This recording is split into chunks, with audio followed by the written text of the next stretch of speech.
Yeah, this lets me record or lets me meet for like 40 minutes. So we'll do about 35 maybe, 35, 40, and we'll Absolutely. call it a day. I think this will be great. Thank you Yeah. for having such a great idea. It's a team effort, and it's a pleasure to sit with you. I've been a fan of yours since your book came out. Thank you. I pre-ordered, and your father every morning shares stories about you and Alyssa. So Appreciate it. I feel like I know you. Of I course. know you. And I feel the same way, obviously, with all of his loyal employees from over the years. So all right, so I'll get us started. We can jump right in. It's okay? I'll do a little intro for us and Absolutely. we'll go from there. The lead. My name is Joseph Coscaerlli. My friends call me Joe, but to my dad, I'm still Joseph because he's Joe. He's Big Joe. He'll always be he'll always be the Joe in the family. And I'm a culture reporter at the New York Times, as you know. But more importantly, I'm the son of Giuseppe Coscarelli, the legend himself. A big birthday coming up this week. It was Ferris's idea to do a little special meeting of the minds here from his two sons from two different parts of his life, one biological, one professional and emotional and all the other things. So we're gonna get to know each other through this and also know a little bit about Joe Sr., about Big Joe, Joe Coscarelli, and one another's perspective. So thanks for joining me tonight. Absolutely. My pleasure to do this for Joe. I've been with Joe since 2019. Yeah, so take me back. I mean, let's just start at the beginning. Where were you at in your life in 2019, and how did this man enter the picture from where you were sitting? So I come from a law enforcement background. I joined the auto industry in 2017. Fast forward to 2019, I had taken over H. Greg Lux as the general manager, the interim GM. Greg came across Mr. Coscarelli, Joe Coscarelli, Uncle Joe. He has many names that we will get to address and know. Joe came on board to teach me how to run a dealership. I ran many, many different businesses across different industries. Of course, this one was very unique because it's a multi-million dollar company. First day I got to meet with him, we sat at a Lebanese restaurant before he decided to take the job. That must have been your pick because he's not the most adventurous eater in the world, as I'm sure you've He's learned. not fond of the Lebanese, but although I think he enjoyed the food that day and the company as well on both ends, we got to get to know each other on a personal level right away. I told him all the good and the bad. Long story short, he came on board. You know, the company was going through some challenging changes at that time. Sure. Your father is really good at what he does. I saw it firsthand. He started in 2019 with H. Greg Lux. Throughout the time, got to know him on a personal level. Well, I Uh, want to I want to slow you down a little bit because I feel like you're skipping over the good part, which is how my dad managed to go from, I'm sure, an unwelcome force in your life, or at least a difficult figure of somebody coming in from the outside to, tell you how to do a job that you'd already been doing, and then eventually, I hope, it seems, winning you over in some way. So. Take me your mindset at that time. You're the interim GM, right? You get a call from your boss, from the big boss, and he says, things aren't going so hot. We gotta bring in a guy who's try to get us out of whatever we've found ourselves in. Like, tell me honestly, like what's going through your head at that moment? Are you like, I've seen a million guys like this who say they're gonna fix things. Like, are you skeptical? Are you defensive a little bit? Chip on your shoulder? Like, what's your attitude when he's coming in, considering he's at that point he's a stranger to you? during our dinner meeting, I felt very comfortable. You know, I had a back and forth conversation. Of course, he asked me how he won me over. Trust. He told me, "Give me a year, and I'll give you a career." And A good line. well, it's not a line. He gave me a career. He really did.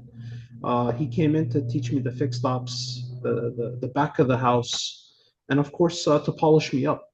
And I've had many mentors in my life. You Mm. know, prior to him, my godfather, Roberto Ochoa, Deputy Chief of Police in Miami. You know, he was a mentor for me for over 15 years. He's still a mentor. Father is the third mentor of my life.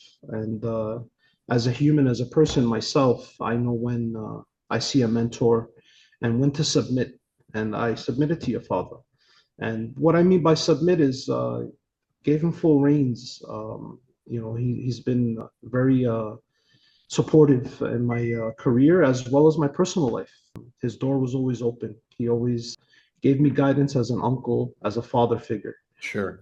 I which want to was get to really that. all that mattered. I'm thinking more about this, you guys on opposite sides of the table at this Lebanese restaurant. Like, I've never seen him in a one-on-one with somebody he doesn't know, right? Like that's a side of him I can only imagine. Like, does he start soft? Is it who are you? Where are you from? What's your family like? Or does he jump right in and want to talk about work? Like, what's his method of connecting in a moment like that with somebody new? No, your father always takes a soft approach. One of his lines is, carry a big stick and uh, and walk softly and talk softly. And he's always been in that manner. Very rarely do I see him swing the stick, but it's there when it needs to be. A true leader. He sat down, he got to know me on a personal level, really cared about to know where I would like to be in the future. And then fast forward almost 7, 8 years later, look at where we are now. Serve right under him, as his number two. And he's the godfather of exotics and highlights. And what did he tell you about himself in that or in those early days? Was he open about who he was and where he came from and his family and all of that? Like what how did he introduce himself to you in that sense? We knew that he came from a corporate structure, from Sonic Automotive, from Bremen, as well as other dealerships within the area. The confidence laid in day to day. When we met, we had deep conversations, and he told me what his vision was, and that's where I was able to step down and just trust ultimately, let him take the path and the guide. There was no ego on my part. Like I said, I was very humbled to have him to teach me. He didn't have to, and he leaves that impression across everyone, not just myself. He loves to teach. He loves to inspire people, and he brings out the best in people. And how does he do that in the early days before he might have everybody's trust? Like you seem like you were willing to go along for the ride to take his word for it, even though, you didn't know him. You didn't know if he could back up what he was saying to you, but you felt that he was genuine. I imagine, you walk into a larger organization beyond yourself. And there's some people who are, a little more skeptical. Who's this new guy going to come in and tell us that the way we were doing things wasn't right? Like, what was his tack with the more skeptical people? Like, when you saw him come to the larger group, how did he present himself and his vision there? Very humble, a wealth of knowledge. We connected right away. I'm also a good judge of character, just because of my prior experiences. We clicked right away. There was no doubt in my mind. I didn't have to stay, but I decided to stay. It was a good move. And were there others who were like, "Oh, I don't know about this guy"? Like, how did he win over people who were less willing to go along with the plan than yourself? I paved the way. Hmm. If I trust someone and if I have a team together, they're going to trust my judgment.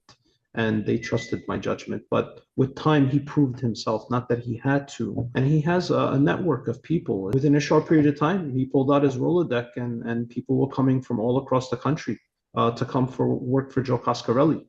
I tell people many times, if you have the Coscarelli name on your resume, it holds a lot of weight in the automotive industry. Hmm. He's really good at what he does, and he'll sit you down and he wants to know you on a personal level. He wants to know what you want to do. He wants to know what your goals are, what your ambitions are. I've never seen him put someone in a position that they don't want. Hmm. uh, he's taught me that. He's taught me leadership. He's taught me how to manage people, and how to inspire them, and give them what they want and bring out the best in them.